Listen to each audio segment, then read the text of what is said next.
Sir पहला सवाल तो यही है कि बहुत एक्सट्रीम वोलेटिलिटी देखने को मिल रही है इंडियन मार्केट्स पे। हड़कंप मचा हुआ है। यही समझ नहीं आ रहा कि बाजार किस तरफ चलेगा। ऐसी मारकाट मची हुई है। तो अभी इस मारकाट को कैसे झेलें? और आपका क्या नजरिया है स्टॉक मार्केट पे? खरीदारी और बिकवाली रोज हर वक्त होती रहेगी और दोनों बराबर मात्रा में होती रहेगी। खरीदारी आ जाएगी, बिकवाली आ जाएगी, सब मन गढ़ंत बातें हैं और सही शब्दों का चुनाव नहीं करते हैं तो अर्थ का अनर्थ बन जाता है। इसलिए थोड़ा सा मैं कठोर होकर बात कर रहा हूँ। खरीदारी बिकवाली रोज आएगी। तो हम बात क्या कर रहे हैं, शायद आप जो पूछना चाह रहे हो कि भाव यहां से और गिरेंगे क्या। तो अलग अलग बाजारों की अलग अलग परिस्थितियां हैं। अगर स्क्रीन पर आप ये सब देख रहे हो, नैस्डैक फ्यूचर्स की चार्ट, जहां पर टर्मिनल ट्रायंगल एक पैटर्न बना हुआ और पिछले 15 दिनों से हम अन्य चैनल्स पे जहां ज्यादा रेगुलर आते हैं लगातार चेतावनी दे रहे थे। एक भयावह सेलिंग, एक मेगा टॉप नैस्डैक और एसएनपी में बन सकता है, जिसमें तकरीबन 20% तक की गिरावट नैस्डैक में, 17-16% तक की गिरावट एसएनपी में। फिलहाल के लिए हम देख रहे हैं, हो सकता है और भी बढ़ जाए। तो कल रात जो सेल ऑफ आ गया इंटरेस्ट रेट कट आने के बावजूद, मतलब वो वाली बात हो गई ना कि आप मुस्कुराए तो जनाब, पर दिल से नहीं मुस्कुराए, इसलिए हम रूठ जाएंगे। इंटरेस्ट रेट कट आ गई, फेड ने मुस्कुराया, पर मूड से, पूरे दिल से नहीं मुस्कुराए, नाक चढ़ाकर मुस्कुराए। उन्होंने थोड़ी हॉकिश बात कर दी तो बाजार छींकने के लिए तैयार था। जो छींक थी ना, उसको रोके हुए था बाजार, क्योंकि फेड का एक इवेंट बीच में था। सरपट सरपट इतना ज्यादा मार्केट ऊपर तक खिंचता चला गया था अमेरिका का। और ये टर्मिनल ट्रायंगल पैटर्न में, मतलब बेच दें, करेक्शन आ जाएगा, टॉप हो जाएगा, इन बातों को कहना भी गुनाह होता है। तो जो वक्त पिक्चर एक आई थी जिसमें राजकुमार ने बहुत सारे काम के डायलॉग दिए थे जिनसे शेयर बाजार बड़ा स्पष्ट हो जाता है। उसमें एक डायलॉग ये था, जिन दरख्तों को झुकना नहीं आता वो टूट जाते हैं। तो नैस्डैक की जो चार्ट पे ना, झुकने को तैयार ही नहीं थी नैस्डैक की चार्ट। गई तो एक ही दिन में 3% गई और सीधा नीचे की सपोर्ट लाइन टूट रही है। सेम चार्ट एसएनपी 500 पर भी है। और मैं आपको एक और चार्ट दिखाऊं, इंडेक्स से ज्यादा जो बवाल मचेगा इंडिविजुअल स्टॉक्स में। अब हमारी एक इनफेमस फोरकास्ट है टेस्ला पे, जिसको कि हमने 150 पौने 200 के भाव पे, ज्यादा समय नहीं गुजरा है, अगस्त के महीने में 180-90 पे हमने इसका all time new high predict किया। साल खत्म होने के पहले वो आ लिया। और उसके बाद हमारा प्रेडिक्शन पिछले 4-5 दिन से ये था कि किसी भी टाइम में टेस्ला यहां से घूमेगा तो जो साल का लो था उसको भी तोड़ देगा। यानी 480 वाला अगर 180 भी तोड़ देता है तो 75% तक की कोलैप्स टेस्ला में आ सकती है। तो आपने जो अफरा तफरी मार काट मची हुई है, अभी उसका ट्रेलर है। कहीं कहीं पे कुछ कुछ ऐसे स्टॉक्स के भी एक्सट्रीम ओवर प्राइस पॉकेट्स हैं। अब टेस्ला से ज्यादा ग्लैमरस कंपनी नहीं है इस वक्त, है वर्ल्ड की largest market cap, self driven cars बना रही, इलोन मस्क की फ्लैगशिप है। और अगर मैं बोलूं इसकी 70-80% गिरावट आ जाएगी, अब उसको एक्स्ट्रापोलेट कर ले, उसका मतलब क्या पूरा संसार गिर जाएगा, सब कुछ बेच दें, संन्यास ले लें?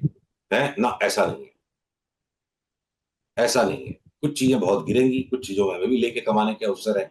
तो देखिए, जब भय का वातावरण आता है, अब संसार में थोड़ा भय का वातावरण लौटने लग गया है, क्योंकि आप चढ़े हुए हो बिल्कुल चांद पे।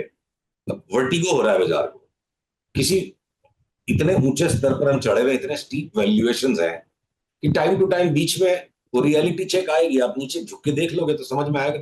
बुर्ज खलीफा से मैं नीचे देख रहा हूँ तो वर्टिगो आना है, घबराहट आएगी बीच बीच में। उस घबराहट के अंदर में फिर सारे पंडित बन जाएंगे कि सब कुछ खत्म हो जाएगा, सब कुछ खत्म नहीं होगा, उठा पटक्का बाजार है। तो अगर भय लौट के आ रहा है कि फेड की जो हॉकिश बातें शुरू हो गई, उसे रियलिटी आ रही है कि भाई अंदर तो हमने पक्षियों के ऊपर में चारपाई को बिछाया हुआ है, ऊपर गलीचा गद्दा बढ़िया बिछा रखा है, सजावट बढ़िया हो रखी है, चारों तरफ लिक्विडिटी बची हुई है। लिक्विडिटी हाउस इफेक्ट है, मार्केट इतने बड़े हुए हैं, सबकी गैम्बलिंग इंस्टिंक्ट स्ट्रॉन्गर हो गई है, सबके घर में मुनाफा आया हुआ है। तो अंदर की अंडरलाइंग रियलिटी जो है कि अब अगर जर्मनी का मार्केट रिसेशन को झांक रहा है, अगर यूएस मार्केट्स में भी रिसेशन के रंगढंग कभी भी किसी टाइम बन जाएंगे, भय लगातार बना रहता है। तो डर भी लग रहा है, और डर के साथ साथ जो है आप चढ़े हुए बिल्कुल बुर्ज खलीफा पे। तो टाइम टू टाइम अलग अलग चीजें जब चलेंगी तो भय का जब वातावरण आता है, तो अब हमारी जो पिछले 15 दिन से फोरकास्ट थे उसका जस्टिफिकेशन लोगों को मिलने लगेगा कि हम एफएमसीजी के स्टॉक्स अगले एक क्वार्टर को खेलने के लिए लेंगे। मुझे लीवर नए हाई पे जाता दिखता है, टाटा कंज्यूमर नए हाई पे चला जाएगा, even Titan consumer driven story है, ये भी एक न्यू हाई पे जा सकता है। आपका ब्रिटानिया जो है, मुझे लगता है 50% बढ़ जाएगा 3-4 महीने में। हाँ, वो जैसे अमोल पालेकर का गाना था, डर लगे तो गाना गा, तो मैं बोलता हूँ स्टॉक मार्केट में डर लगे तो बिस्कुट खा। तो सर सब कंजम्पशन वाले स्टॉक्स में खरीदारी आएगी, राइट? लेकिन मैं ना कंजम्पशन वाले पहले स्टॉक्स वो सेफ हेवन बेट से देखिए। फंड हम्म, मैनेजर जिनको अगर बाकी पोर्टफोलियो ट्रिम करना है, हम्म, कैश एक सर्टेन लेवल से ज्यादा होल्ड करना उनके मैंडेट में नहीं है, तो बोला यार ये नो ब्रेनर ट्रेड है, उठा के लीवर ले ले, नेस्ले ले ले, ब्रिटानिया ले ले, टाटा कंज्यूमर ले ले, रॉन्ग नहीं हो सकता। तो इंस्टीट्यूशनल सेफ हेवन बाइंग के अंदर जब मार्केट भागता है, तो उसमें वो स्टॉक्स में मोमेंटम बन जाती है।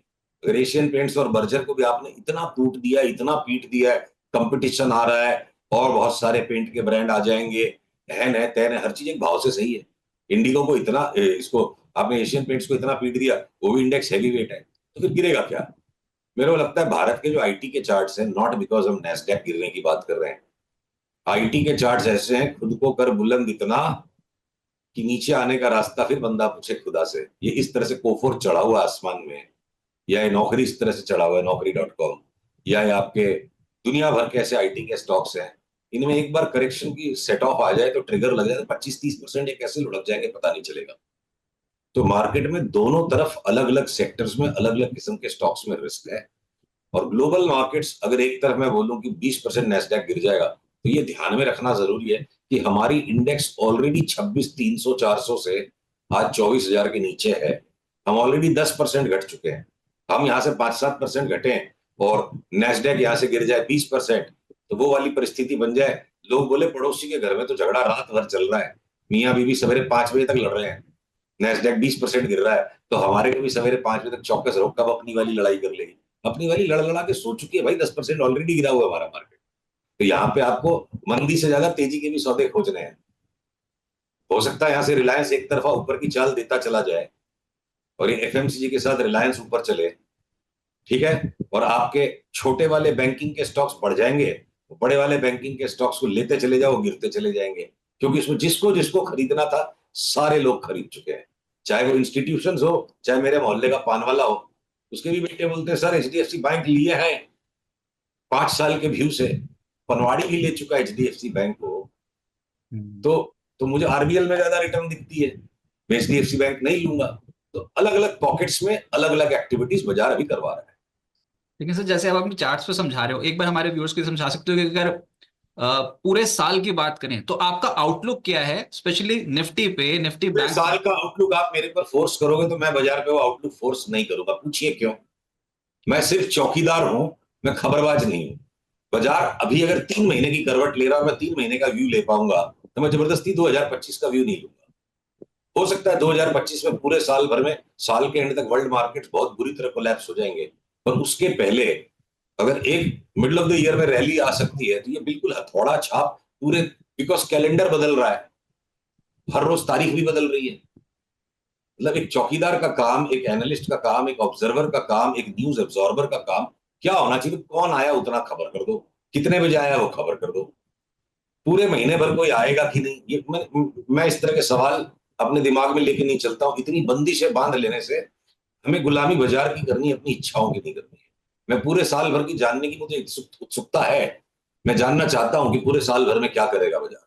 तो इस वक्त एक बार बाजार में 3 महीने का व्यू लेने की जितनी क्लैरिटी बाजार ऑफर कर रहा है, संभवतः है जिसको आप एक नमक को चूंटी से जैसे लेते हैं उतना ही, कि हो सकता है 2025 मोटे मोटे में करेक्शन का साल बन जाए। बट इसका मतलब ये नहीं है कि बहुत से ऐसे स्टॉक्स नहीं निकलेंगे जो अभी भी अच्छी क्वालिटी वाले बढ़िया बड़े स्टॉक्स जो सिग्निफिकेंट न्यू हाइज ना लगाए।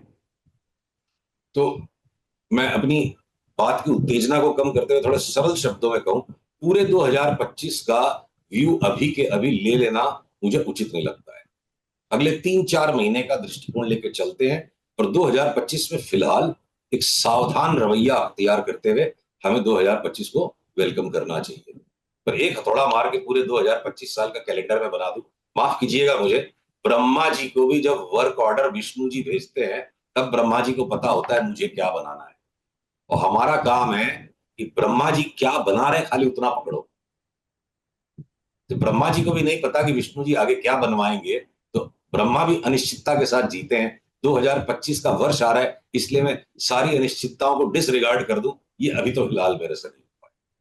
तो पर आपने हाँ, कुछ जी, आपने कुछ सेक्टर्स और स्टॉक्स के बारे में बात करी, सब जानना चाहते हैं केडिया जी चार्ट्स पे क्या देख रहे हैं। जैसे अभी आपने कंजम्पशन स्टॉक्स के ऊपर बात करी, मेजर ट्रिगर बजट भी है सर, सरकारी कंपनियां भी तो पिटी हुई हैं। आप चार्ट्स पे क्या देख रहे हैं, बिल्कुल। क्या वो अलग सरकारी है जो आप देख रहे हो इसमें चार्ट? सरकारी सरकारी कंपनियों में ही एकमात्र ऐसी जगह दिखती है जहां लग रहा है कि चाहे कहीं कोहरा हो जाए कितना भी, अगर चमकेगा सूरज कहीं, तो ये सारे पब्लिक सेक्टर बैंक्स में चमके। मैंने सारे पब्लिक सेक्टर बैंक्स पे ले लो, डिफेंस कंपनीज पे ले लो, रेलवेज पे ले लो।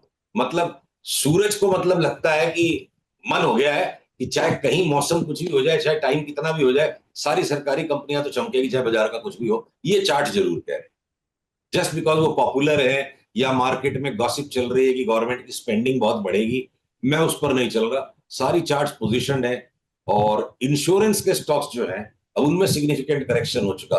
तो SBI life, HDFC life, true ICICI, इनको हम बड़ी टकटकी लगा के देख रहे हैं कि एक दो दिन में हम कभी भी ले लेंगे। साथ में अब इरेडा भी अगर उसमें मैं जोड़ देता हूँ, वो पब्लिक सेक्टर भी है, ठीक है। और एलआईसी का काफी करेक्शन हो गया, तो वो पब्लिक सेक्टर भी है, इंश्योरेंस भी है।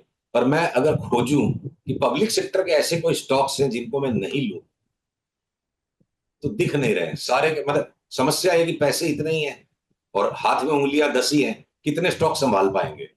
पब्लिक सेक्टर के तो जो स्टॉक्स मन में आ जाए ले लो। तो एक तरफ अगर 2025 में बड़ा करेक्शन बन सकता है, मेटल्स पिट जाएंगे, आईटी पिट जाएगा, तो हो सकता है सेक्टोरल रोटेशन होके और इंडेक्स एक रीजनेबल करेक्शन ही दे इंडिया में, और अमेरिका का मार्केट तबाह हो जाए। अमेरिका डूबेगा तो इंडिया डूब जाए, जरूरी नहीं है। तो एक बार समेटे, सिंप्लीफाई करें बातों को, मैं आपकी इस बात से, निवेशकों को सेफ्टी ट्रेड में एफएमसीजी में जाना चाहिए। जो ऑलरेडी बहुत करेक्ट हो चुके हैं, वैल्यू एट फेयर प्राइस मिल रहा है, वो इंश्योरेंस के स्टॉक्स हैं। और एक जो सिग्निफिकेंट करेक्शन होके जहां से यूफोरिया रेक्टिफाई होकर के वापस सोबर तरीके से स्पेकुलेशन रीबिल्ड हो सकता है, तो वो पब्लिक सेक्टर है। और ये अगले 3-4 महीने का व्यू हम लेंगे। 2025 की अगर मैं पूरी थीम बनाना चाहूं, तो हो सकता है 2025 की होली तक बल्ले बल्ले मची हो और दिवाली तक मातम मचा हो। तो एक बार यहां से लेके होली तक खेलते हैं, इस सावधानी के साथ कि आपसे बात दोबारा करेंगे ना भाई। 2025, पूरे 2025 में आप मेरे से दोबारा बात नहीं करोगे, ऐसा तो हमने नक्की नहीं किया आपस में। फिर से रिविजिट कर लेंगे बातों को। वो दिल में ऐसी बात आई थी कि लगातार मार्केट गिर रही है, तो सब जानना चाहते हैं कि केडिया जी ये समझ रहे हैं कि मार्केट पे यहाँ से तेजी आएगी या फिर कोई डीप करेक्शन का वो इंतजार कर रहे हैं। तो यही मेरा प्रश्न था कि कोई बहुत डीप करेक्शन कुछ ऐसा तो नहीं आप समझ रहे हैं ना कि अमेरिका 2025 में में? बहुत डीप करेक्शन है भी, मान लीजिए वो तो अभी शुरू हो जाएगा, क्योंकि हमारी निफ्टी गिरती चली गई, वो ऊपर बढ़ते चले गए थे। तो 2025 में एक बार बड़ा वापस तेजी का माहौल बन के हमारे मार्केट में होली तक बल्ले बल्ले मचने के बाद, हो सकता है कोई बड़ा जियो पॉलिटिकल ऐसा इवेंट बन जाए जिसकी वजह से मुझे क्रूड की, आपको देखो मैं एक चार्ट यहाँ दिखाता हूँ। क्रूड की चार्ट पे हमारा एक बड़ा ही आतंकित कर देने वाला पिक्चर बनता है संभवतः। देखिए क्रूड की ये जो चार्ट है, मैं आपको लॉन्गर टर्म व्यू दिखाऊं। क्रूड की चार्ट में आप देखो, जहां ये डार्क ग्रीन लाइन के ऊपर हम 76 के ऊपर निकले, सीधे 120 तक की फोरकास्ट संभव है। तो इस तरह का वातावरण कब बनेगा? तो एक तरफ हम बिटकॉइन की चार्ट आपको एक और साथ में दिखाए, पूरा पिक्चर ऐड करते हैं आपके लिए। बिटकॉइन की आप चार्ट को देखो कि जो रिस्क के प्रति जो लगाव है संसार का, रिस्क ऑफ, रिस्क ऑन। तो बिटकॉइन की चार्ट हमने 15-16 हजार के आसपास फोरकास्ट की थी कि हम 1 लाख तक जाएंगे। उस पुरानी फोरकास्ट के दम पर मैं तर्क नहीं बना रहा हूं कि हमारी आगे की भी फोरकास्ट राइट होगी, बट ये बताना चाह रहा हूं कि हम रेगुलरली ट्रैक करते हैं। हमारा एक्सपेक्टेड पाथ ऑफ मूवमेंट इस वीकली चार्ट पर बिटकॉइन में ये है कि हम यहां से एक बार वापस 68-70 हजार तक चले जाए, फिर वापस 1,12,13,000 तक आए, फिर वापस हम 65 हजार तक आ जाएंगे, फिर 1,12,13,000 तक आ जाएंगे। तो अगली दिवाली तक हो सकता है बिटकॉइन बार बार 35-35% के गोते खाकर नए हाई बनाएगा। तो यानी संसार में बार बार कुछ शॉर्ट टर्म 2 से 3 महीने की फियर ट्रेड्स आएंगे। बिटकॉइन का ड्रॉप जो है रिस्क एवर्जन, तो उस फियर ट्रेड में थ्योरी राइट बैठती के अलावा चार्ट्स राइट बैठ रहे हैं। हमने कंज्यूमर स्पेस को पकड़ लिया, ठीक है, लॉन्ग साइड में। अब अगर मैं साथ में इसके क्रूड को देखता हूं कि क्रूड बहुत बुरी तरह बढ़ जाएगा, तो क्रूड भी अगर रिस्क के प्रति लगाव बढ़ता है तो क्रूड बढ़ता है, पर अगर स्कैरसिटी आ जाती है, शॉर्टेज आ जाती है, लॉजिस्टिकल डिसरप्शन हो जाता है, यानी कहीं बमबाजी हो जाए, तनाव बढ़ जाए जियो पॉलिटिकल, तो स्कैरसिटी के कारण भी कमोडिटी बढ़ती है। और स्पेक्युलेटिव फर्वर जब स्ट्रांग हो जाता है, लोग स्पेक्युलेशन करने को तैयार है, जुआ खेलने को लोग तैयार है, संसार में रिस्क लेने को तैयार है, तब भी क्रूड बढ़ जाता है। तो अगर रिस्क एवर्जन बिटकॉइन की ड्रॉप से दिखता है तो इसका मतलब कहीं स्कैरसिटी यानी जियोपॉलिटिकल इवेंट्स इंटेंसिफाई हो सकते हैं 2025 में, अनुमान हम क्रूड की चार्ट से लगाते हैं, क्योंकि जियोपॉलिटिक्स को सबसे ज्यादा सेंसिटिव क्रूड है। ऐसी परिस्थिति में जो एमआरपीएल, चेन्नई पेट्रो, हम 6-8 महीने से उसकी बातों को भूल गए, और उसके पिछले साल में केडियानॉमिक्स के सब्सक्राइबर्स ने 5 गुना 10 गुना पैसा किया एमआरपीएल और कोचिन चेन्नई पेट्रो को लेके। वो भूले बिसरे जो स्टॉक्स हैं ऑयल रिफाइनरिंग स्पेस में, हो सकता है अगले महीने 2 महीने में किसी पैनिक के वातावरण में उनको दबोच के वापस 2 गुना 3 गुना पैसा कमाने का मौका मिल जाए। 2025 में सब कुछ गिर जाएगा, क्रूड बढ़ जाएगा, संसार में टेंशन भी आएगी, हम एमआरपीएल कुछ ही पैसा चेन्नई पेट्रो में कमा लेंगे, एचपीबीपीएल में कमा लेंगे, ओएनजीसी हो सकता है न्यू हाई में चला जाएगा। तो तेजी और मंदी मानसिक अवस्थाएं हैं, संसार की मानसिक अवस्थाएं तेजी और मंदी, ठीक है, पर उसके बीच में दोनों ही तरफ हर तरह के स्टॉक्स के अंदर में कहीं ना कहीं उठापटक करके पैसे कमाने का मौका होगा। दो तरफा बाजार 2025 में, जहां अनिश्चितताएं और घटबढ़ पहले से ज्यादा होगी, वॉलेटिलिटी बढ़ेगी। मुझे लगता है 2025 में वॉलेटिलिटी आसमान तक छू सकती है, आसमान तक वॉलेटिलिटी जा सकती है वो ग्लोबल मार्केट्स में। पर उन अनिश्चितताओं के बीच में इसी तरह में अलग अलग सेक्टर्स, अलग अलग स्टॉक ढूंढ के तेजी मंदी दोनों खेलनी पड़ेगी।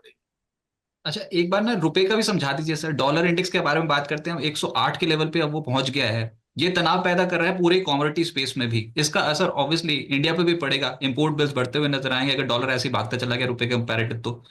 ये अभी क्या बता रहा है रुपए के टर्म्स में डॉलर का चार्ट?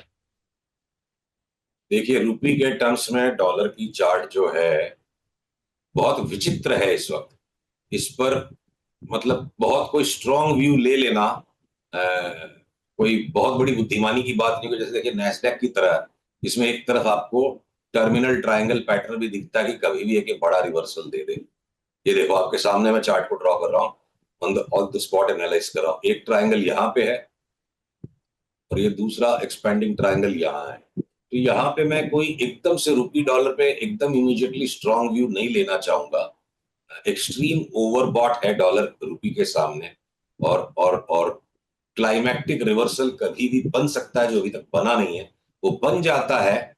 और अगर कोई कारण से हम 83 रुपए 80 पैसे 85 पैसे के नीचे भी जब आ जाएंगे, उसके बाद ये वाली हमारी फोरकास्ट ट्रिगर होगी कि रुपया हो सकता है आकस्मिक तरीके से बड़ा स्ट्रांग होकर 80 हो जाए। तो ये संभव है 2025 में। ये भविष्यवाणी अभी मत बनाइएगा। ये स्विच हम कब जलाएंगे? बल्ब हमने लगा दिया होल्डर में, जहां ये आकर के 83-80 के नीचे अगर आ गया रुपया, अब ठीक है, इस तरह की बातों से मुस्कुराहट के आती लोग हंसने भी लग जाते हैं, हास्यास्पद लगती है ये बातें। तो आपको मैं इसी एक सांस के अंदर, देखिए यहां पर आपको मैं डॉलर इंडेक्स की भी चार्ट दिखाता हूं, डॉलर इंडेक्स की भी जो चार्ट दिखाता हूं। अगर डॉलर को वर्ल्ड वाइड गिरने की रंधन अब बनेगी और बहुत जोर से डॉलर गिर सकता है, ये देखिए जो डॉलर इंडेक्स पे, ये रुपी की चार्ट को जस्टिफाई करने के लिए ये नहीं बना रहे हैं, आपको मैं बताऊं कि हमने ऑलरेडी फोरकास्ट बहुत टाइम से बनाई हुई। आप आ जाओ डेली टाइम फ्रेम पे। एक तरफ चाहे कितना अमेरिका का मार्केट गिर जाए, ये जो रैली आई है ये सिर्फ रैली है। ये था ए वेव, बी वेव और ये जो सी वेव बन रहा है, 2-4 दिन बाद हम बात करेंगे। सावधान रहने की यहाँ जरूरत है। अगर डॉलर में एक रिवर्सल बन गया डॉलर इंडेक्स पर, संभव है। अब कृपया आपके जो एडिटर्स, संपादकीय जो स्वच्छंदता है उसको स्वायत्ता न बनाए। मेरे शब्दों को तोड़ेंगे मरोड़ेंगे तो आपके जो कॉपी राइटर्स हैं, ऑडियंस को एरर हो सकता है। हम वेट कर रहे हैं सिग्नल का, अभी आया नहीं है। सीधे हथौड़ा मार के ये ना लिख दे सुशील केडिया ने बोला 94 हो जाएगा, नहीं।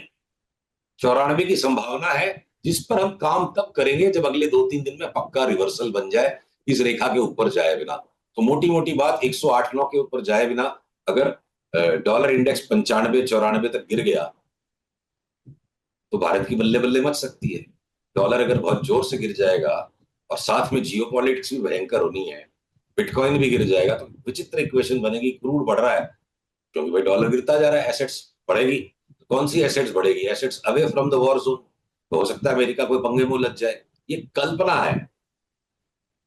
सर मैं तो हर सोना चांदी फोरकास्ट। सोच रहा हूँ, फिर अगर डॉलर इंडेक्स गिर गया तो सोने चांदी का क्या होगा?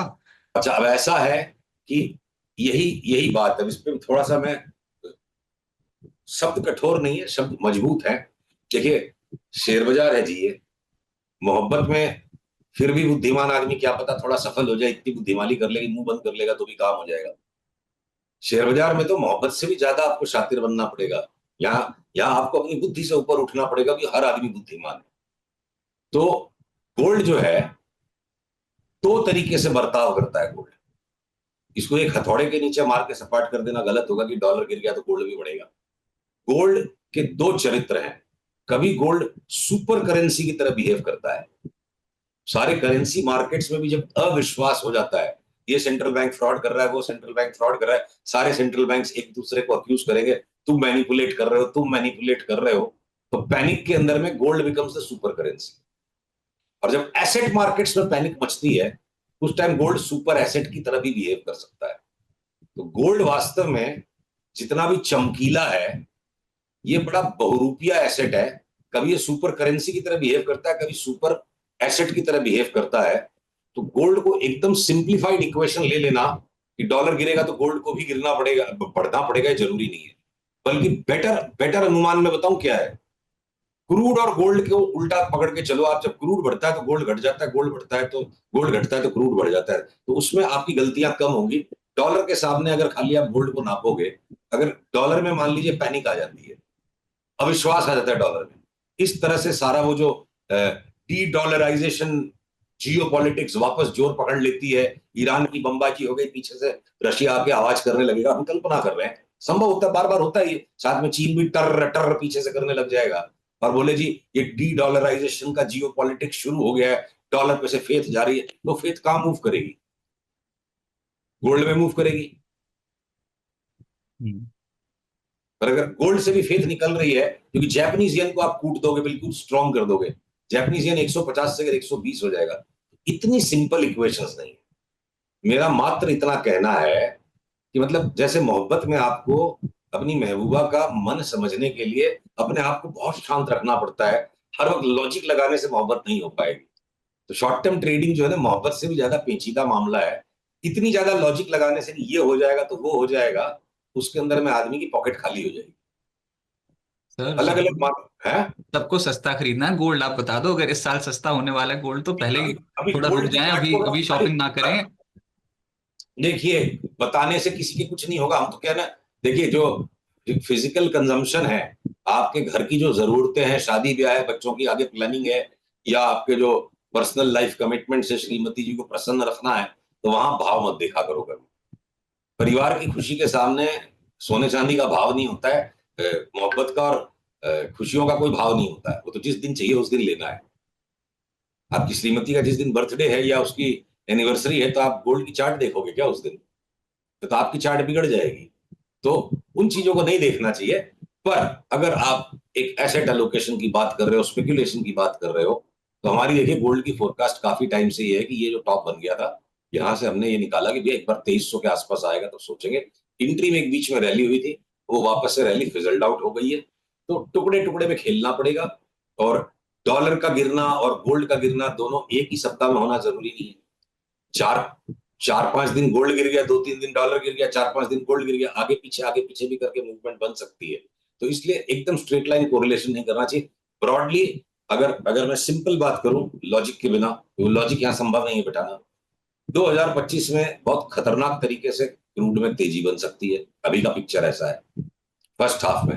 और सेकंड हाफ में क्रूड और पानी एक भाव हो सकते हैं। एक बार क्रूड में आग लग जाए फर्स्ट हाफ में, और सारे संसार को समस्या कर दे क्रूड, और उसके बाद क्रूड लेने वाला ही कोई नहीं बचे, संसार अपने आप के लिए इतनी समस्या पैदा कर ले, राइट? तो सारे कुट पिट लेंगे, मर लेंगे, तो फिर क्रूड भी कोई लेने वाला नहीं, तो गिर जाएगा लास्ट में। तो एक क्रूड का मेरे को लगता है कि टिल द मिड ईयर बहुत भयंकर तेजी बन जाए, और उसके हिसाब से बहुत सारे हमारे मार्केट में स्टॉक्स हैं जिनमें तेजी मंदी दोनों करके पैसे बनाए जाएंगे पूरे सेक्टर में। क्रूड की बड़ी चाल का बड़ा पैसा इंडिविजुअल स्टॉक्स में बनेगा, पर साथ में बिटकॉइन की मंदी। बिटकॉइन में 35% की ट्रेडिंग रेंज है अगले 6 महीने के लिए, और उसके बाद हमें लगता है 2025 के अंत तक, नहीं तो 2026 तक बिटकॉइन जहां से शुरू हुआ था वहीं खत्म। 15,000 से तेजी शुरू हुई थी, वापस 15,000 पहुंच जाएगा, चाहे वो 2026 में हो या 2025 के अंत में हो। और गोल्ड के अंदर और सिल्वर के अंदर फिलहाल एक बार जो करेक्शन शुरू हो गया था ऑल टाइम हाई से, वो इनकम्प्लीट है। 2300 2350 तक आए तो हम इसको रिव्यू करेंगे।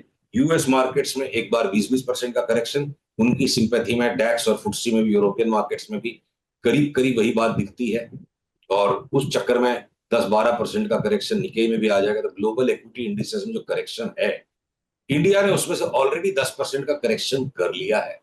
और उस 10% के करेक्शन में जिन स्टॉक्स में ज्यादा ही करेक्शन हो चुका, अडानी को बहुत सारी संवेदनशीलताओं से गुजरते हुए बहुत सारा खामियाजा अगर ऑलरेडी हो गया, या अगर रिलायंस ने मोटा करेक्शन ऑलरेडी दे दिया है, या अब आपके एचपीसीएल बीपीसीएल फाइनल लेग में करेक्शन में है, तो रोचक बातों से बातें याद रखना आसान हो जाती है। वो जो दोहा है ना कबीरदास जी का, दुर्बल को न सताइए जाकी मोटी हाय, बिना जीव के श्वास लें लौह भस्म हो जाए। तो वैसे जो स्टॉक्स ब्लू चिप्स जिनकी ब्रूइजिंग हो चुकी है, जिनको अच्छी खासी करेक्शन और डैमेज मिल चुकी है, जिस आईटीसी को डरा के धमका के दबा के भाव को रखा गया कि जीएसटी 35% हो जाएगा, 500% हो जाएगा। भाई साहब मेरे को 25 साल लड़ना पड़ा सिगरेट से, अब बहुत मुश्किल से मैंने 25 साल तक लड़ने के बाद उसको छोड़ा है। तो आईटीसी का धंधा बरकरार रहेगा, चाहे जो भी जीएसटी उसकी हो जाए। और चार्ट बता रही है कि आईटीसी को 20% बढ़ना है। तो कंज्यूमर्स, एफएमसीजी, नशे के स्टॉक्स जिनकी चार्ट्स ठीक हैं इस वक्त, अमेरिका का बाजार और बिटकॉइन क्या काम करेगा, अलग अलग चार्ट्स को हमें देख के काम करना है। ये हमारा सारांश। ये बात हमने अपने क्लाइंट्स को समझाई है कि स्टॉक स्पेसिफिक काम कीजिए। निफ्टी और बैंक निफ्टी का खेल इस वक्त थोड़ा सा विचित्र है। सर बहुत कुछ सीखने को मिला आपसे। मेरे को पूरी उम्मीद थी जब मैं इंटरव्यू करूंगा ना, तो कुछ ऐसी चीज सीखने को मिलेगी जो आज तक किसी के सामने आई ना हो। आपका स्टॉक मार्केट को देखने का नजरिया बिल्कुल अलग है। लोग ये मोमेंटम की बात करते हैं, और आपने जो भी स्टॉक्स अभी तक बताए, हालांकि वो चार्ट्स हम नहीं देख पाए अभी आपकी स्क्रीन पे, मतलब आपने जो भी बताया Reliance industries, ITC, beaten down stocks हैं सर। तो लोअर लेवल पे हमेशा सस्ता खरीदने की बात आप करते हो ताकि तेजी का फायदा उठाया जाए। तो मेरे को लग रहा था इंटरव्यू में ये नहीं नहीं। रजत जी, ये आपकी उदारता है। पर देखिए एक चीज जो ना बहुत साल तक धक्के खा के आदमी सीखता है, कॉमन सेंस की वैल्यू क्या होती है। कि हम जितनी भी ज्यादा पढ़ाई लिखाई कर लेते हैं, और जितने भी ज्यादा स्पेशलाइज्ड नॉलेज के पीछे लोग प्रभावित होकर के लालायित रहते हैं, ये चीज समझने जैसी और जानने जैसी है। कॉमन सेंस का नाम कॉमन सेंस क्यों है? Because it is a sense common to everything. तो कॉमन सेंस के बियॉन्ड जाके कोई एनालिसिस आपको मुनाफा दे जाएगी, ये संभव नहीं है। पैसा बनाने का एक ही तरीका है संसार में, सस्ता खरीदो महंगा बेचो। ये सब कहानियां हैं कि महंगा खरीद के हम और महंगा बेच देंगे, हो नहीं पाता है। और क्यों नहीं हो पाता है? हर आदमी के पास कल्पना है, और हर आदमी अपनी कल्पना को अपनी बुद्धि समझ लेता है, और अपने कल्पना के वशीभूत होके वो सपने देखने लग जाता है, प्रार्थना करने लग जाता है। हनुमान जी बनकर के लोग बड़ा बड़ा सौदा कर लेते हैं, और फिर बाद में क्या है ना, हनुमान चालीसा जपने लगते हैं, इस बार बचा लो हनुमान जी। तो अपने आप से बचने के लिए हमारे अंदर जो बैठे हनुमान हैं वो शांत रहें, और जो संसार को चलाने वाले हनुमान जी हम उनके अनुसार चलें। इसलिए हम चार्ट्स का सहारा लेते हैं। और क्योंकि हम चार्ट्स जो कहते हैं वही आपको देखते हैं, वही सोचते हैं और वही कहते हैं, इसलिए शायद लगता होगा हम अलग बात कर रहे हैं। बात हम वही कर रहे हैं जो चार्ट्स कह रहे हैं। पर देखो, हमारी डर हमारी तो अपनी आम कोई इंसान को बात नहीं। लगता है ना सर। ये जैसे टाटा मोटर ले लिया किसी ने, सपोज करो, ये आखिरी सवाल होगा वैसे, जैसे टाटा मोटर ले लिया, चलो, रिलायंस इंडस्ट्रीज ले लिया, ऐसे वाले स्टॉक, और धड़ धड़ धड़ धड़ करते टूटते ही चले जा रहे हैं। 3 महीने से समझ में नहीं आ रहा क्या हो गया, क्या ले लिया हमने। तो डर तो लगेगा। अच्छा तो अब आपको टाटा मोटर्स अगर आखिरी सवाल है तो मैं कह दूं, जिसने भी वक्त से पहले ले लिया, वक्त पिक्चर जरूर देखिएगा। बलराज साहनी और राजकुमार की शेयर बाजार के बहुत सारे भेद हैं। टाटा मोटर्स हम टकटकी लगा के इंतजार कर रहे हैं। ये मत लिख दीजिएगा कि कल सवेरे लेना, हम टकटकी लगा के इंतजार कर रहे हैं। और 2-4 दिन में अगर ये घूम गया, या ये कह लो कि इस रेखा के ऊपर चला गया, 785 के ऊपर चला गया, तो हो सकता है Tata Motors stock of the year हो जाए। 785 के ऊपर टाटा मोटर्स गया तो जो भी लोएस्ट भाव उसके पहले हम देखेंगे, उसको स्टॉप लॉस लगा के हम दबोचेंगे जरूर इसको। क्या पता 1500 में बेचने मिल जाए, इरिस्पेक्टिव ऑफ नैस्डैक 20% गिरेगी और बिटकॉइन 30% गिरेगा। इसमें वैसे वो कमर्शियल व्हीकल और पैसेंजर व्हीकल अलग अलग हो जाएंगे शेयर्स, 2025 में वो अनाउंसमेंट भी आ जाएगी। एक बार सर वो रिलायंस इंडस्ट्रीज भी बता दो, नहीं तो लालच बढ़ता चला जाएगा। मेरा आखिरी देखिए ऐसा आंसर पक्का, ऐसा रिलायंस है। इंडस्ट्रीज बहुत बुरी तरीके से पनिश हुआ है ये स्टॉक हायर लेवल से। हाँ तो जो जो तो ऐसा है ना, मतलब कि अब जो पनिश हो चुका तो पनिशमेंट ठीक है, सस्ता लीजिए और महंगा बेचिए। जिस दिन ये 1245 के ऊपर जाएगा हम इंतजार में हम ले लेंगे, जब तक नहीं जाएगा हम बैठे रहेंगे। और देखिए जितनी भी डिस्क्रिप्टिव इंफॉर्मेशन है, हाथ जोड़ के क्षमा याचना अग्रिम करना चाहता हूं, ऐसे भी आप चेतावनी दे चुके हैं कि समय का में भी अंतिम प्रश्न है। अगर किसी को यह भ्रम है कि मैं बुद्धिमान हूं, तो सबसे पहले उसको अपनी बुद्धि से यह समझना जरूरी है कि मुझे बुद्धि का कितना इस्तेमाल करना और कहां करना है। अगर बुद्धिमान है कोई तो सबसे पहले उसको अपनी बुद्धि के माध्यम से समझना है कि मुझे अपनी बुद्धि को कहां, कब, कितना इस्तेमाल करना है। हर वक्त किसी भी चीज को बुद्धि से जोड़ करके जस्टिफाई कर देना बुद्धिमानी नहीं होती। तो ये फंडामेंटल के नाम पे लोग जो बड़ी फंडा चेपने वाली बातें करते हैं और मेंटल हो जाते हैं, मैं उनको इंगित कर रहा हूं कि फंडामेंटल फंडामेंटल है, और फंडा पे मेंटल होने वाले वो फंडा के मेंटल लोग अलग हैं। और बेसिक फंडामेंटल लाइफ का ये है, बुद्धि का फंडामेंटल क्या है। पहले ये तो संतुलन होना चाहिए ना कि बुद्धि को कब और कितना इस्तेमाल करना है। तो ये हो जाएगा तो वो हो जाएगा, वो हो जाएगा तो वो हो जाएगा। ये लॉजिक जो है, इस तरह की लॉजिक के ऊपर में तो आप कुछ भी प्रूफ कर सकते हो। Right. सुशील जी बहुत शुक्रिया आपका हमारे साथ जुड़ने के लिए और मार्केट धन्यवाद, के आपने कुछ इतने बताने के लिए। खुल के मेरे तरीके से मेरी बात कहने दी। ये भी आज के समय में दुर्लभ बात है। आज के इस युग की बहुत ही एक्सट्रीम कॉम्पिटिटिव पत्रकारिता के अंदर में गेस्ट तो बेचारा जो हो जाता है वो शो पीस रह जाता है। अ, तो जितनी खुल के आपके साथ मन की बात हो पाई, ऐसी ऐसी वार्ता कम हो पाती है। तो इतना खुला मंच और इतनी खुली बातचीत का अवसर देने के लिए बड़ा धन्यवाद। सर एक बात बताइए, वो कोई हमें थोड़ी सुनने आए थे सब, आपको सुनने आए थे आज इस मंच पे, तो नहीं, अब ऐसी आप ऐसी जो कोई बोलोगे बात हम तो आज वही सुनने आए थे। मैं खुद पर्सनली देख रहा था कि आप किस तरीके से सोचते हो, शेयर बाजार को कैसे देखते हो। बहुत कुछ सीखने को मिला सर। फिर से दोबारा बात करेंगे, आपसे बात करना बड़ा अच्छा लगा। वर्ष की बहुत बहुत